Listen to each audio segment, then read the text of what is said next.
నిర్గమకాండము 27వ అధ్యాయం.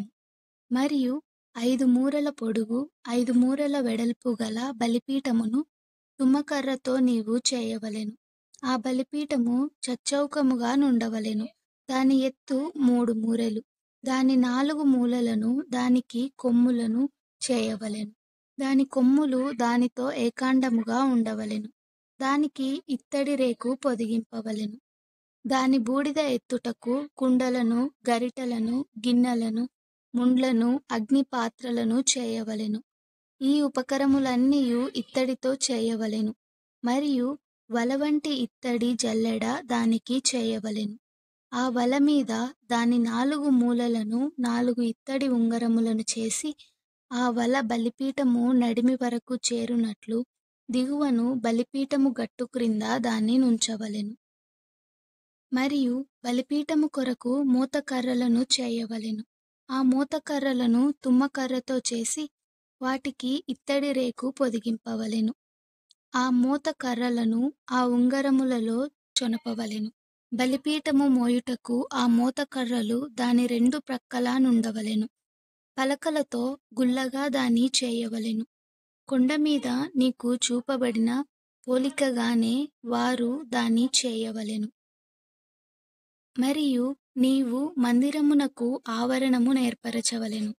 కుడివైపున అనగా దక్షిణ దిక్కున ఆవరణముగా 100 మూరల పొడుగు గలదై పేనిన సన్ననార ఎవనికలు ఒక ప్రక్కకు ఉండవలెను.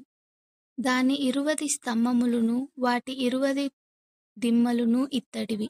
ఆ స్తంభముల వంకులును వాటి పెండెబద్దలును వెండివి. పడమటి దిక్కున ఆవరణపు వెడల్పు కొరకు 70 మూరల ఎవనికలుండవలెను. వాటి స్తంభములు 10, వాటి దిమ్మలు 10. తూర్పు వైపున అనగా ఉత్తర దిక్కున ఆవరణపు వెడల్పు 70 మూరలు. ఒక ప్రక్కను 15 మూరల ఎవనికలుండవలెను. వాటి స్తంభములు 3, వాటి దిమ్మలు 3.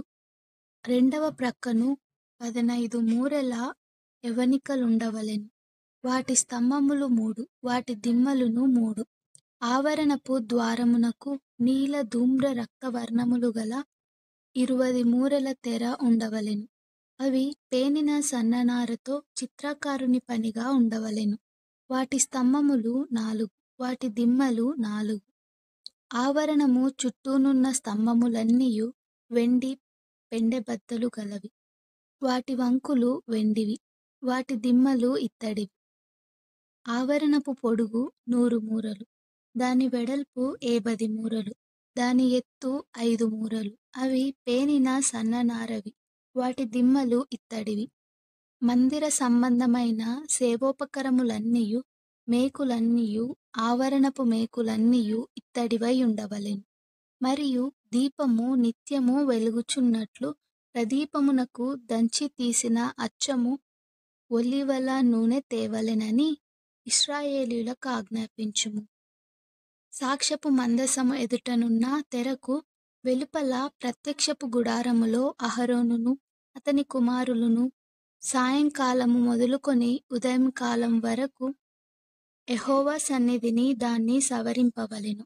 అది ఇశ్రాయేలీయులకు వారి తరముల వరకు నిత్యమైన కట్టడ.